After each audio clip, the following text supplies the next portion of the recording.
Chapter 1, First Moves. The real estate agent looked over her desk at me and smiled. I spent some time looking over our listings, Mr. Bergen, and I think we have found a couple of houses for you. The biggest issue was the limited area I had to search in. However, I have 3 places I think would do well. I am really excited about them, and one more you might want to look at. I smiled back at the agent. People skills are my forte. I knew she was working as much or more for the landlords, and she knew that I knew, but if you smile, make the right jokes, and have a firm handshake, everything moves so much smoother. I looked at the 3 choice listings and the other one, quickly eliminated 2, and then climbed into my overcoat, scarf, hat and gloves to brave the Schenectady winter and see the houses. Janet, the agent, bundled me into her car and gossiped about the community, all the wonderful things I would have access to, and basically did her job selling the area rather than the houses. Both houses were what I was looking for: small, partially furnished, within biking distance of the center of Schenectady, with off-street parking and within my budget. I poked around, opened closets, and tried to look as though I was seriously considering my choices. Actually, that was an act. As soon as I walked through the door of the first place, I felt welcomed. It was as if someone had reached out a hand and pulled me in. There was a warmth. I don't know what there was, but something said, "Hi Peter, welcome home." There were a lot of things to handle. Would the landlord bargain on the rent, having him repaint one of the rooms, replace a shower head, the security deposit, etc., but that's all basic stuff, and I left Janet's office secure in the knowledge I had found a place to live. I drove back to the Holiday Inn and tried to decide what to do about dinner. I still wasn't used to living and eating alone and felt awkward going to a nice restaurant and asking for a table for one. I was staying in town for a few days and sat on the bed, looked at my suitcase. Moira would have instantly unpacked her bag, filling the drawers and carefully hanging up various garments. Then she would have harried me until I did the same. But Moira was out of my life now. She would stay in Camden, New Jersey, live in our townhouse, and have her affairs in peace. I managed to transfer to Schenectady and now was single, paying alimony and trying to figure out how, at 35 years of age, I was supposed to start over. I did want a nice dinner, however, and Janet suggested I try the Glenn Sanders mansion across the river. I ate there and afterwards sat in the lounge with a brandy thinking about my situation. My employer, DataSys, was happy to transfer me. I was one of their best database designers and programmers, and the Schenectady office, while busy, was technically weak. They offered to help with moving expenses, and finding a house had been easy. Now I had to find my life. Back at the hotel, as I showered, I totted up my assets and deficits. It didn't look that good, but it wasn't a disaster. I was not too old to be part of the dating scene, and I was in decent shape if a bit overweight. No one would say I was good looking. In fact, I was already developing the sagging neck flesh my father had. I wasn't a big jock, but I wasn't a small dweeb either. I played tennis well and bicycled. I suppose I could meet people that way, and I had a job that paid well. All I had to do was shake myself out of the post-divorce slump and get on with my life. Tomorrow I would go to the office and do some work. I had made enough trips up there so everyone knew me. For now it was time to go to sleep and with any luck not have another nightmare about Moira, fights and one-time friends.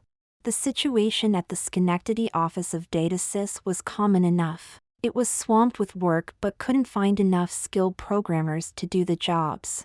I know the city had a reputation of being dull, but still the salaries and benefits were good, and they should have managed to find some more staff. Carl was the manager and knew enough about databases and websites to be a good manager, but not enough to be a pest.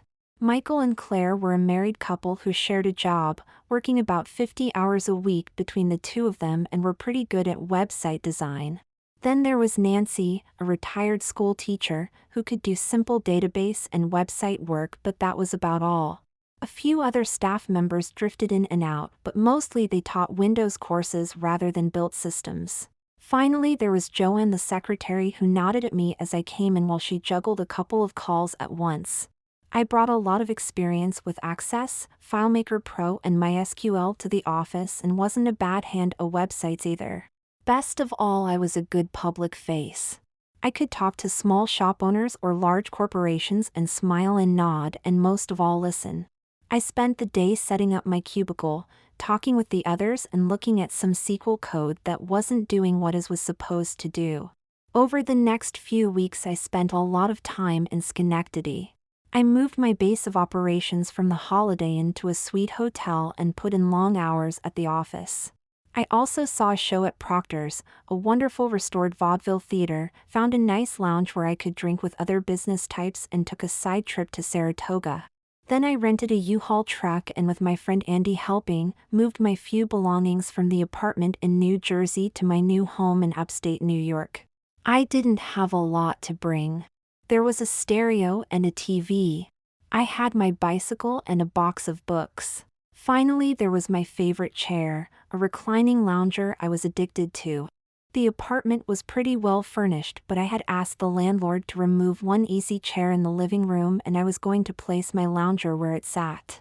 The rest of the furniture was pretty innocuous and the overall impression a little feminine and out of date. The landlord said he would repaint the living room, changing the walls from dusty pink to off-white. Andy and I unloaded the van, and then I treated him to a nice dinner. He would drive the van back, so I made sure we went to a nice place. It was fun to spend time with Andy, and also a little bittersweet because we both knew that the distance we were putting between us could end a friendship. It definitely would end the weekend tennis matches. When Andy left, I looked around the place. The landlord had done a decent job of painting and cleaning. The kitchen sink was pretty badly stained and the bathroom tiles could use a good scrubbing, but my only real complaint was that he had left the old easy chair. My lounger was shoved off to the side of the room and would stay there for a day or two until I could get him to come and take away the old chair. Looking around, I found an envelope with my name on it, and opening it up found a letter from my landlord and an extra set of keys. "Dear Mr. Bergen, we've repainted and tidied up. Here is an extra set of keys. I'll give a call in a day or two to see how things are going.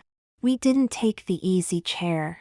I was going to remove it, but I just felt that it fit in too well with the rest of the room. Think it over, and if you want it gone, I'll have Saul, he's the handyman, pick it up in a few days. I can be reached at yours, Jim Turner." I looked at the easy chair again, shook my head, and then went around turning off lights and preparing for bed.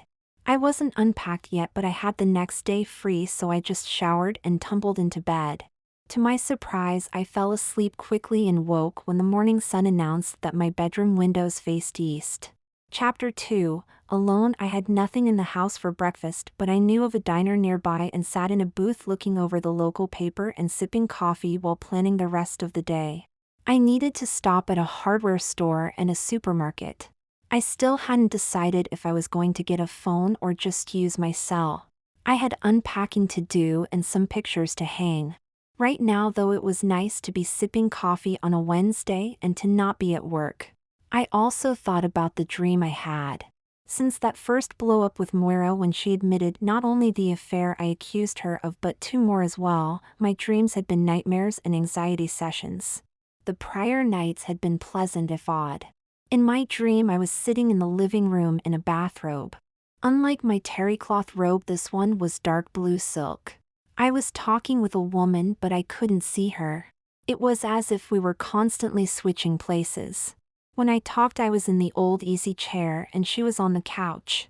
When she talked, I was on the couch. I couldn't remember what we talked about, but it was nice to just be sitting with her. I shook myself out of my reverie, went to the cash register, paid my bill, and received a suggestion as to where to go shopping.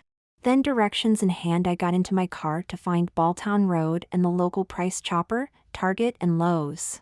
Back at the house, I opened the windows, despite the cold air, to get rid of the remaining paint fumes and got to work. I put away groceries and dumped a bleaching agent in the kitchen sink. I put books in bookshelves and got my stereo set up. The place was cable ready, but I wasn't up to working on the TV yet. Finally, I took my few posters and paintings and started to hang them. There was room for a picture above the fireplace, and I had a nice set of prints I planned to put there. I held them up to get the placement correct and was about to put in the first hanger when I stopped. I looked around. I felt as though someone had asked me to not to tap in the brads. Laughing at myself, I was about to swing the hammer when I stopped again and looked at the blank space. I don't know, maybe it needs something larger. Okay, Pete, hold off for a bit. Finally, after cleaning the sink, hanging the other pictures, putting the books away and eating lunch, I had to face my clothing.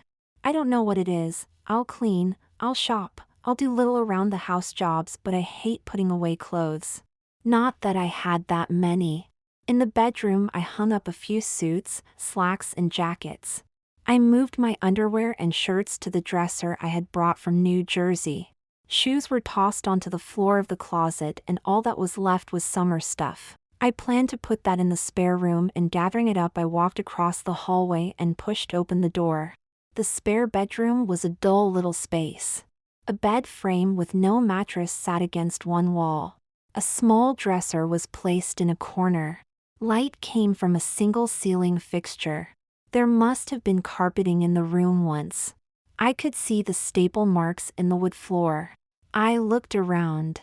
Maybe if it was painted bright yellow and curtains were hung, it could be made livable, but it felt cold. It appeared not to be a place to live, but only a place to exist. Maybe I'm getting too philosophical. I dropped my clothes on the dresser top and opened the small closet. Damn, I thought Turner had cleaned this place. A large clothing bag, the type that you use for storing a season's worth of clothes, hung in the closet, and a small red suitcase was on the floor. I didn't feeling like dealing with them, so I pushed the bag to the side and hung up some sweaters and a windbreaker. Then I turned to the dresser. It was small, with 2 full-length drawers on the bottom and 2 half drawers in the top row. I opened one of the top drawers and just stared. A small collection of women's jewelry sat tangled in the drawer. I bought Moira enough stuff to know this was cheap costume jewelry. Feeling irritated, I opened one drawer after another. The other half drawer had makeup and a purse. Women's underwear and other clothing half filled the 2 larger drawers. I went and grabbed a plastic trash bag and pushed the things into it and replaced them with my cycling shorts, tennis clothes, swim trunks, and the rest of the things I wouldn't need until winter eased up its grip on the city. I tossed the trash bag on top of the suitcase and, feeling dusty and hot, went and showered. I was joining Carl and his wife for dinner, so I dressed nice but casually, and looking at the time decided I could sit and read a bit before heading out. Newsweek in hand, I plumped into my lounger, but shoved in the corner there wasn't sufficient light. I looked around the living room. The best light was above the old easy chair, so I switched. The springs sagged a bit and the upholstery was worn, but it was quite comfortable and gathered around me in an embrace as I read about the next piece of distressing news from Iraq, and then which actor or actress had disgraced themselves in public. Dinner with Carl and Amy was nice. The food was good. Amy was as good a conversationalist as Carl was taciturn. I learned about shopping centers, libraries, and summer music in Saratoga and arrived back at my new house feeling quite content with life. Work the next day was work. There is nothing else to say about it. Unless you are a programmer, listening to a programmer talk about his job is a slow death by boredom. Mid-morning, I stood up to stretch, and getting some coffee heard Nancy and one of the trainers discussing a sale at some outlet store. I went to my cubicle and sat back down as my mind swirled. I had dreamt the night before but had forgotten it until just then. In my dream, I was taking the woman's clothes out of the plastic bag and putting them back into a dresser. It wasn't the cheap dresser in the spare bedroom, it was a nice oak dresser. I would hold up a garment, look at it, fold it, and put it away. At the same time, I was also sitting on the bed. It wasn't a bare bed frame though. There was a mattress and a bedspread, and I could see a rocking chair in the corner. Then I was holding a necklace up and staring at it. Hey, wake up, Pete. I started. Michael, the website designer, was looking at me amused. Sorry, I was daydreaming for a moment. Yeah, that's okay, man. Look, can you take a peek at some Visual Basic? I've got a problem and... That evening after dinner, I finished up my unpacking, got the TV set up, and tried to figure out how to switch the lounger with the easy chair. I just could not work out any way to do it that fit the room, and I grumped a bit as I watched the news.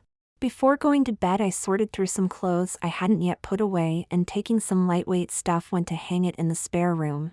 I looked for a moment at the garment bag, then pulled it out, hung it on the door, and unzipped it. A couple of dresses hung in the bag. I moved them aside.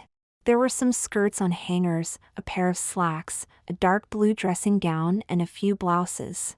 I stopped. Pushing aside the other garments, I stared at the dressing gown. It was dark blue silk with black embroidery on it. Looking closely, I could see that the black threads outlined the shape of carp. I stared for a good minute. "Stop this, Pete. You aren't superstitious. Just because you dreamed of a blue robe doesn't make this important. Anyway, were there fish on your robe in the dream?" "No." "Now put this away." I hung the bag back up and looked at the suitcase. It was small, hard-sided bag. Dropping onto the bed frame, I listened to the bare springs ring. I popped the latches and looked at more women's garments. It was a sad collection. A worn pink sweater, some shorts, a few panties and bras, and a t-shirt or two. I pulled out a little plastic bag and, unzipping it, saw some makeup, a pair of earrings, a toothbrush, and other odds and ends. I put away the bag, wondering about the person who had owned the few possessions. Had she lived here? She must have. Were these things she had left behind because she didn't want them? Settling down to sleep, I checked my alarm and drifted off, barely hearing the snowplow go by. I bolted awake in the early morning hours and held onto the headboard in confusion. I had been dreaming vividly. I was sitting in the spare bedroom, unpacking the red case and putting away clothing. Some I was hanging in the closet, some I was putting in a tall wood dresser. I started to shiver when I realized in the dream I was wearing the dark blue robe and I could make out small black embroidery on it. A loud bang outside my window startled me. I looked out to see a plow go by. The snow was coming down hard. I pushed the bar on my clock and the dim blue light showed it was about 4:30. Standing up, I wobbled to the bathroom and then came back out and sat on the bed. No way was I going back to sleep. I grabbed my terry cloth robe from the hook, but it was still damp from the evening's shower and it was chilly in the house. Befuddled with sleep, I shoved my feet into slippers and stumbled into the spare bedroom. After ruffling through the hanging bag for a bit, I put on the blue robe and went downstairs, started the coffee maker, and dropped into the easy chair where sleep claimed me once again. My leg cramped and woke me a little before I normally got up. For a moment, I could not figure out why I was sitting in the easy chair or wearing the blue robe. Finally, I calmed down and poured myself some coffee. I lectured myself about fantasizing and looked out of the kitchen window. My car was buried under at least 8 inches of snow. I would have to shovel out the driveway. I finished my coffee and went upstairs to change into warm clothes. After finishing the driveway and clearing my car, I needed to shower before changing for work. I felt the warm water beating sensation back into my cheeks and nose. It was cold that morning. As I showered, I started to sing. "Irene, good night, good night. Irene, good night. Good night, Irene, good night, Irene, I'll see you in my dreams." Moira hated it when I sang. I can't blame her, my voice is terrible. Now I could sing and no one would complain. I made the shower hotter. Saturday night I got married. Me and my wife settled down. Now me and my wife are parted. Gonna take a trip around town. Irene, good night, good night. Chapter 3, The Chair Will Stay By. Yeah, good talking to you, Ken. Yes, I'll try and make it. Okay, bye. I put down the phone and slumped into the easy chair. I should not have been surprised, but damn it, it still was a blow.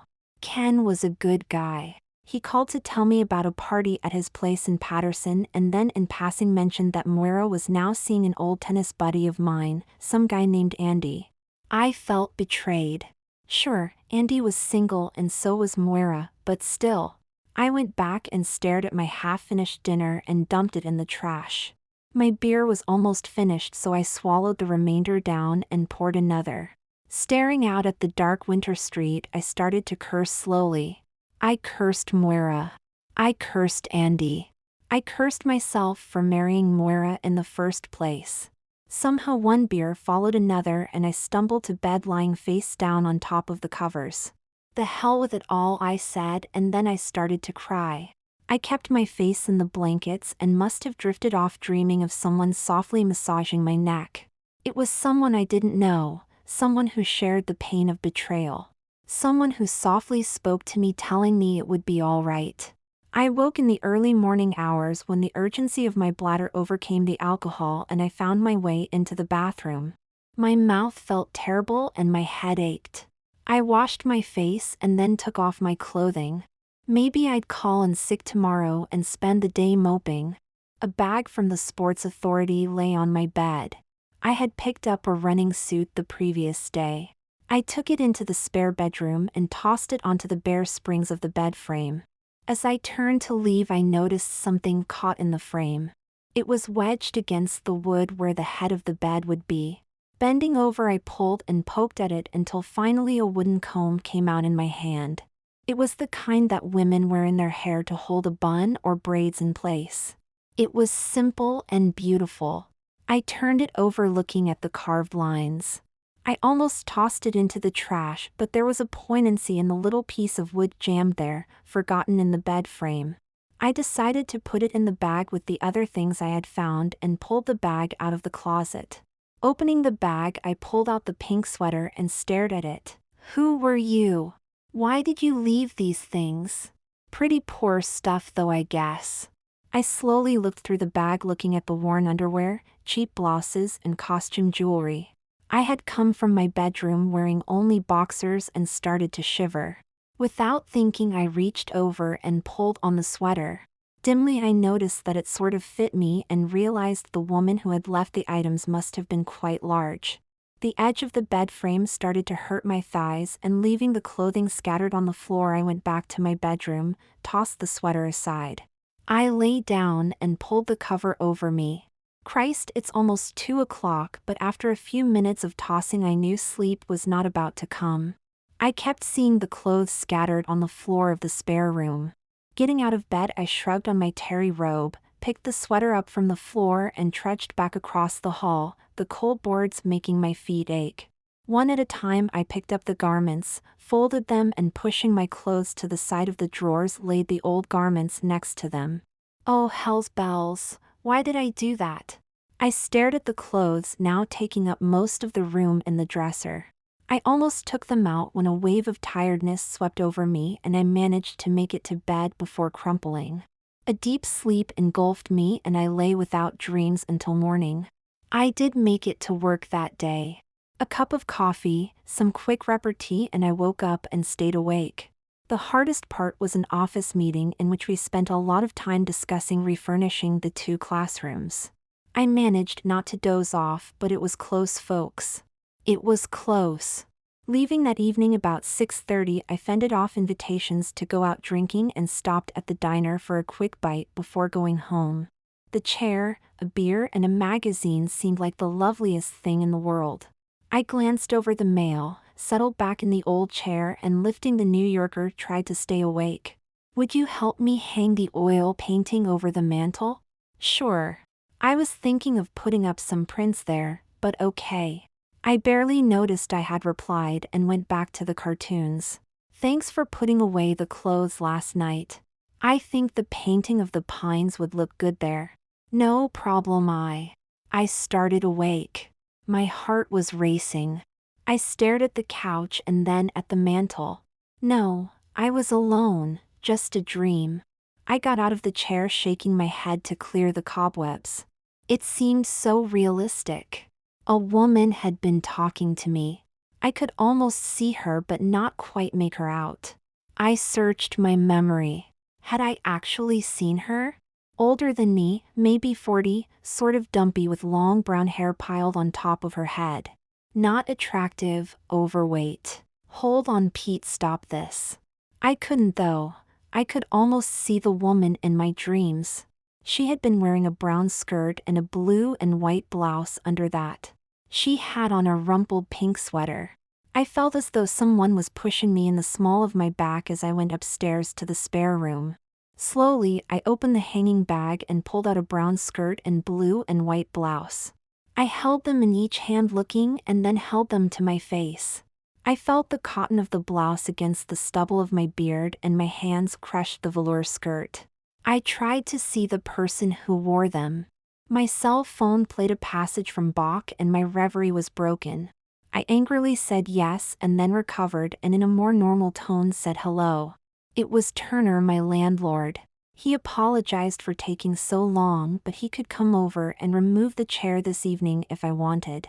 I thought for a second. No, that's all right. I've grown to like the old thing. What? Yeah, it does seem to fit in perfectly. Thanks for calling. Yes, everything is fine. No, that's okay. Bye.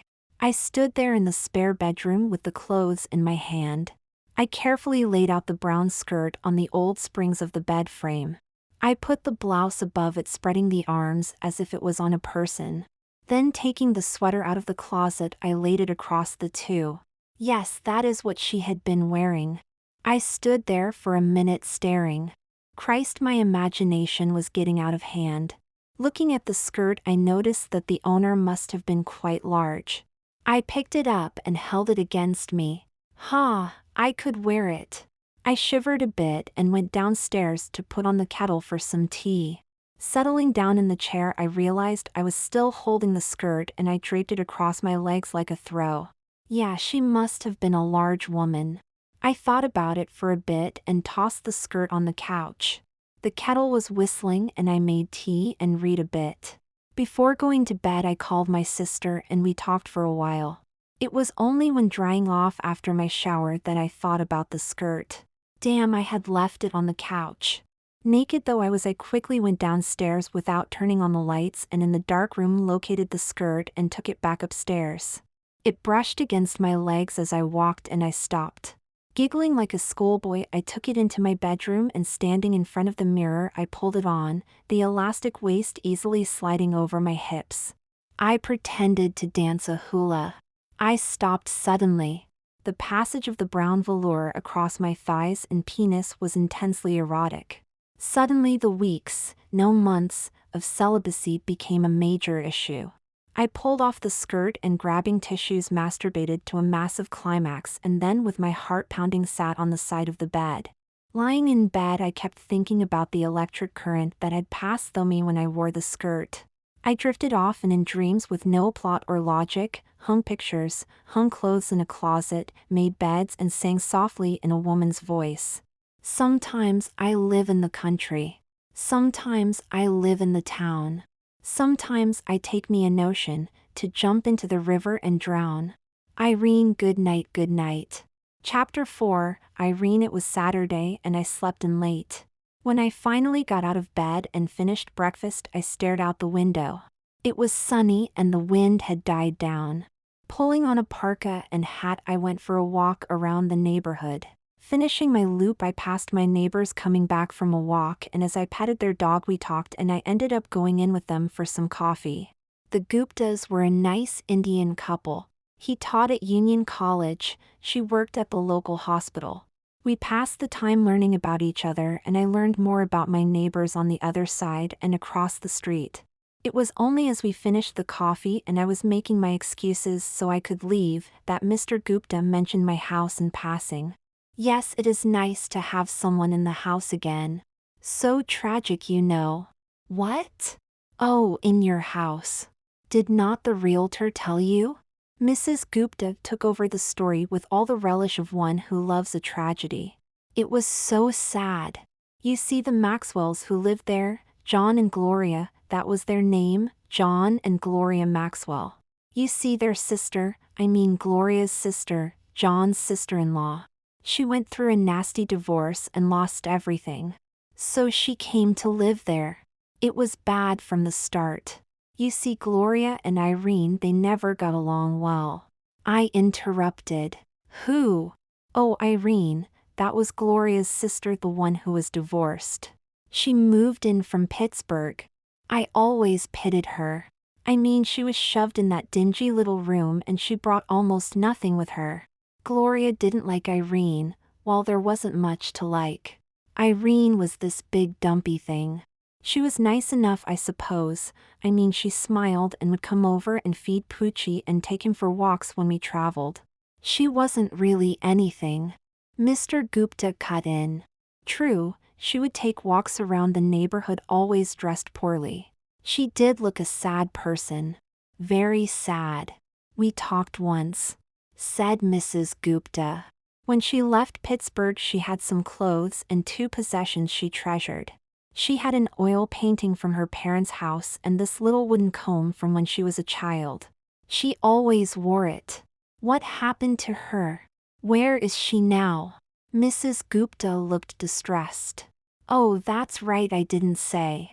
It is that John and Gloria always bullied her, so one day she went over to the Mohawk River and jumped in. She died? Oh yes. For a bit the police were interested. They thought that she might have been abused by Gloria and John, but that died down. Anyway, the 2 of them moved out a while back. I just sat and stared. Thanks for the coffee. You have to come over sometime. I make killer chocolate cookies. I stopped. What happened to the painting? Mr. Gupta looked at me for a long moment. She had the painting with her when she jumped. I suppose the comb as well. It was not found, but it would have floated away. I sat in the kitchen staring out of the window. I couldn't get the song out of my head. Irene, good night. Did she sing it? Or did her parents sing it to her? The previous night's eroticism came back to me and eyes glazed over. I climbed the stairs to the spare room. Shedding my clothes, I opened the drawers and pulled out a pair of faded yellow panties. I stepped into them, ignoring the growing erection. I hunted a bit and pulled out a brassiere. I fought with the clasps and tugged it down on my chest. The edge caught and pulled out a hair or 2, but it did nothing to rouse me from my dream state. I had hung up the skirt, but I took it down and stepped into it. The blouse was very tight and I couldn't button the top 2 buttons, but it didn't matter.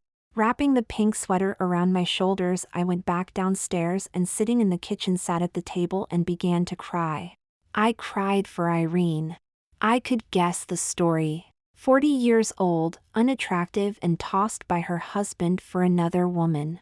Maybe he had flaunted his affairs the way Moira did. Maybe she was dull, or not interested in sex. I cried for myself and finally lay on the couch, pulling the sweater around me, and fell into a restless afternoon slumber. She lay next to me. I could feel her bulk pressing against me, the combination of big bones, belly fat and soft breasts. We kissed and I slipped my hands under her blouse, feeling the soft flesh.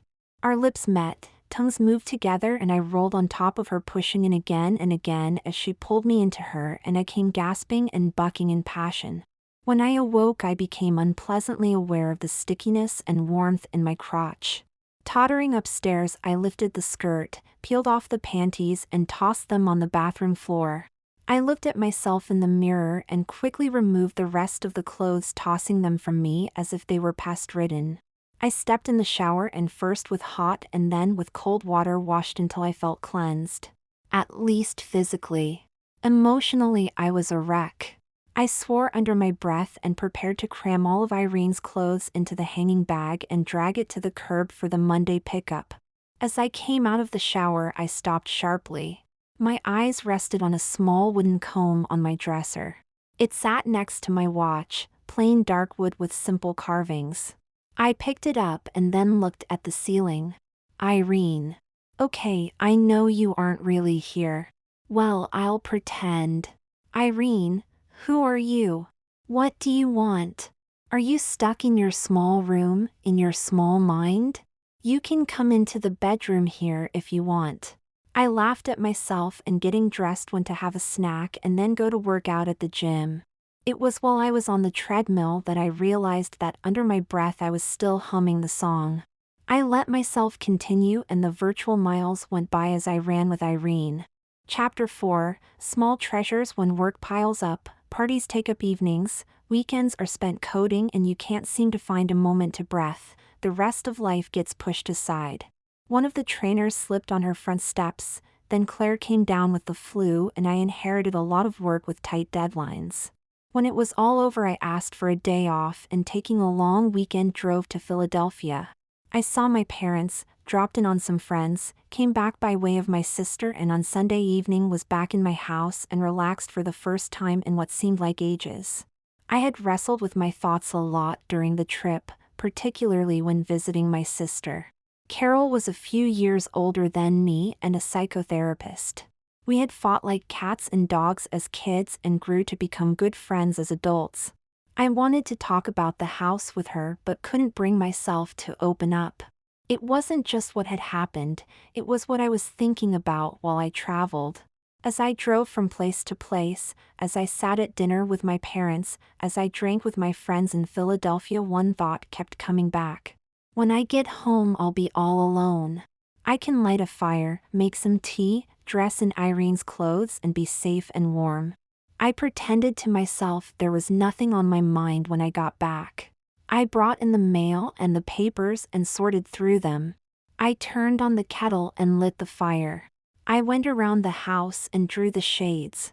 I tried to act as if everything I was doing was normal, but there was a tightness in my throat and my heart was pounding. Finally, I could pretend no more and went upstairs.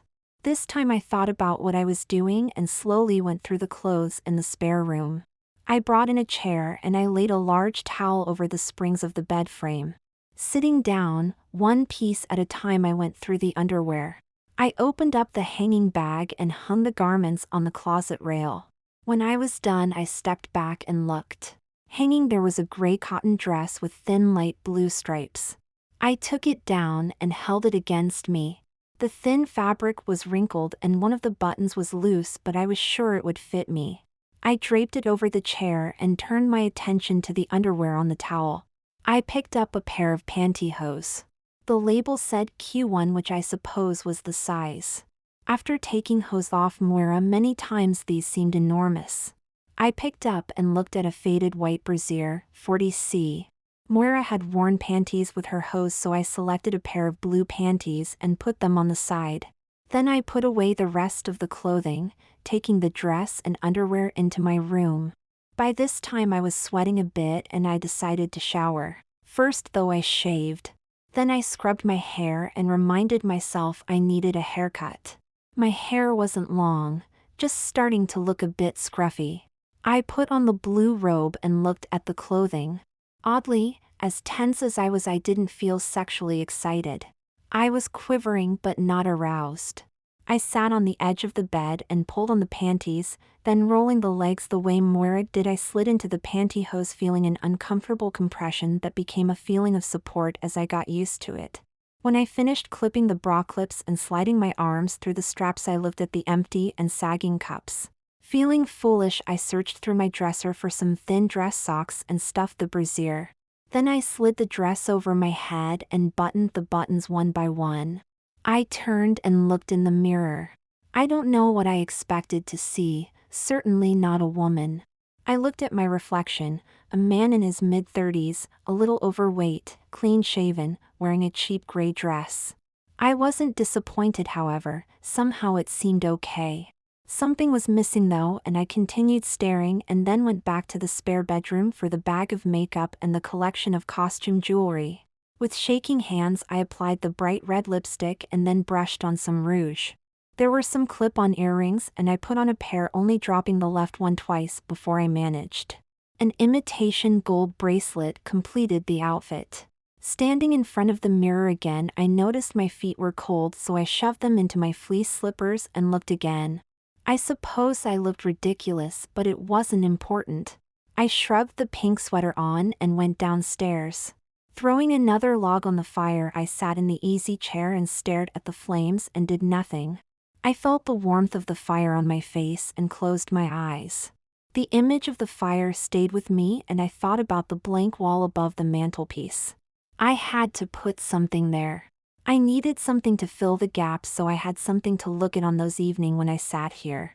Unconsciously, one of my hands moved to the lumps of the sock-stuffed cups, and when I noticed I was massaging my so-called breasts, I laughed. The spell was broken, and I stood up. I put away some magazines and tidied up a little. Tomorrow I would be back to work, but for now I was just a woman enjoying some peace and quiet, protected from the cold of the February wind and the chill of the world outside my little house. I undressed slowly, and as I put the clothes back in the spare room, I felt a touch of melancholy. I checked the hanging bag again, but there was no nightgown in it. I washed up and went to bed, still wearing the panties instead of my standard boxers. Lying in bed, I looked at the ceiling in the dim light from the street lamp. It occurred to me that when I had been downstairs, I thought of myself as a woman alone in her cozy space. It felt nice.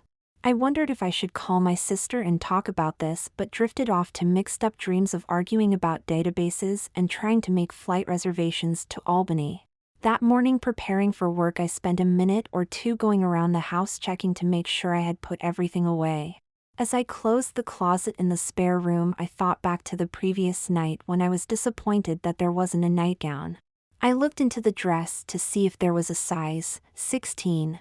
I had spent the previous 35 years being open, honest, and transparent. Now I was trying to figure out how to buy a nightgown without everybody looking at me, pointing a finger and shouting pervert.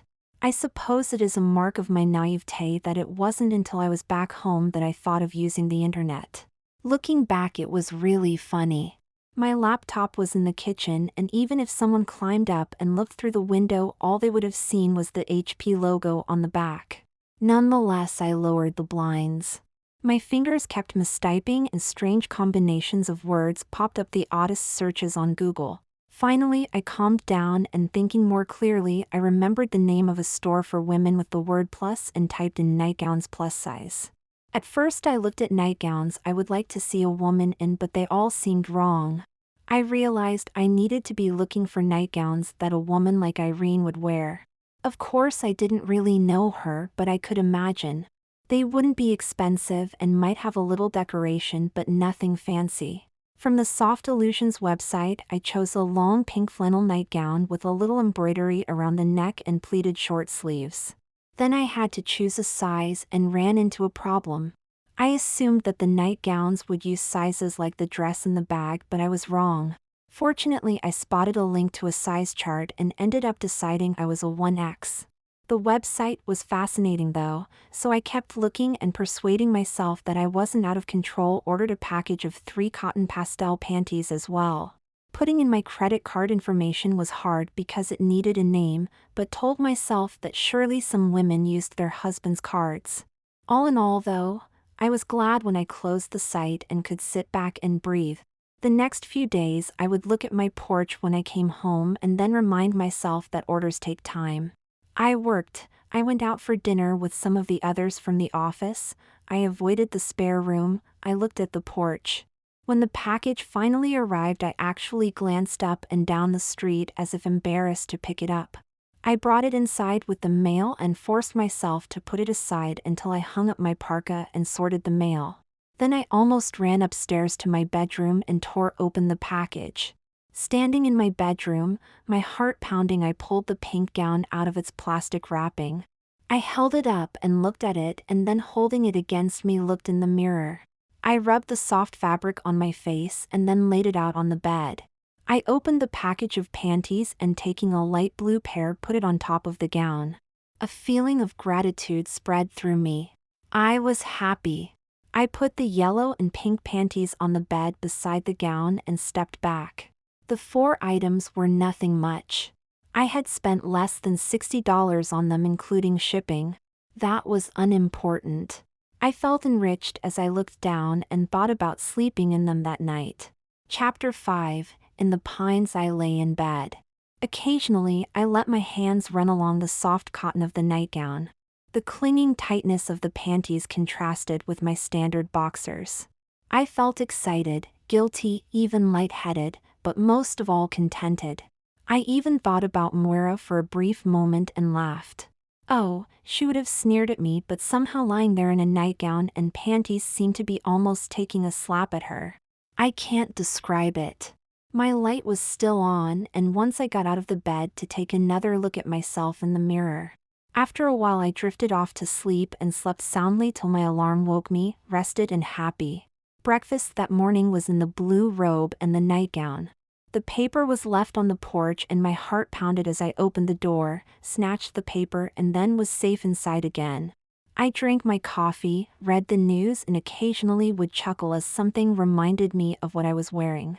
After work a few of us went off to a local bar for drinks.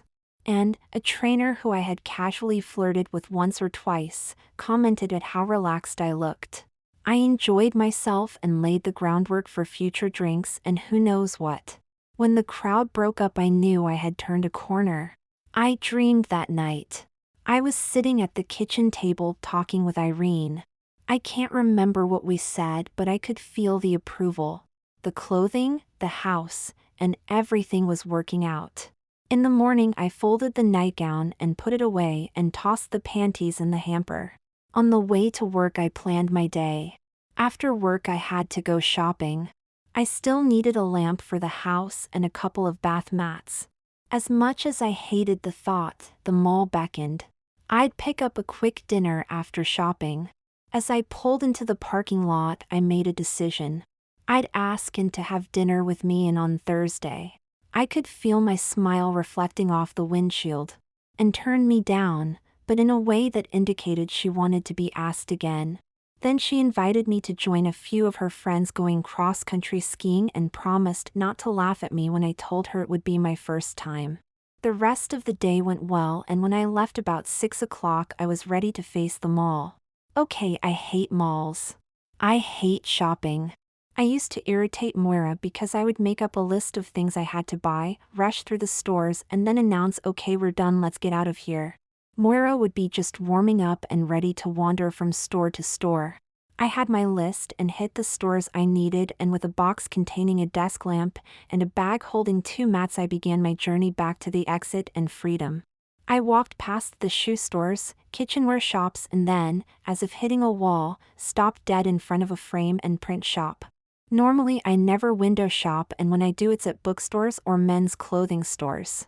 Now I looked at the various posters displayed in the window. There was a framed reproduction of an oil painting.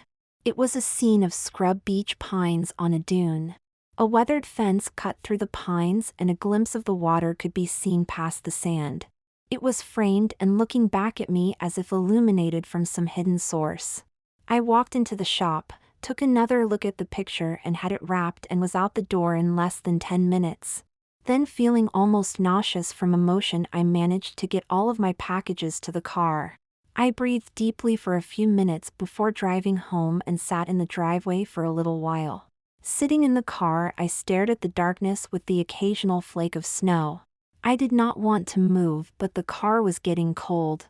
I brought my packages into the house, gathered the mail and without removing my parka slumped onto the couch. My eyes rested on the bare space above the mantel. I finally moved, sorted the mail and went to get my toolbox to hang the picture. It was when I took out the hammer and picture hooks that I knew something was wrong. I shook my head and tried to pick up the hammer again. Finally bending to a will not my own I went upstairs. It was like a ritual was being performed. I took off my clothes and then shaved and showered. Then, still naked, I went into the spare bedroom. At first I reached for the gray dress but then I saw a skirt in a light blue and white pattern. There was a loose gray turtleneck sweater in the drawer. I took it out and also a pair of pantyhose and a bra. Carrying the clothes back to my bedroom I laid them on the bed and took out the last of the new panties. I was shivering violently as I sat down and put my legs into the thin yellow cotton undergarment. I pulled it up feeling the fabric gather around my bottom and cup my genitals. I slid my legs into the pantyhose and again struggled with the brassiere. This time I didn't laugh as I stuffed the nylon socks into the cups. I just concentrated on making the cups look as smooth as possible. I pulled on the skirt and then shimmied my way onto the turtleneck. Looking at myself in the mirror, once again I thought about how it did not seem grotesque or ridiculous.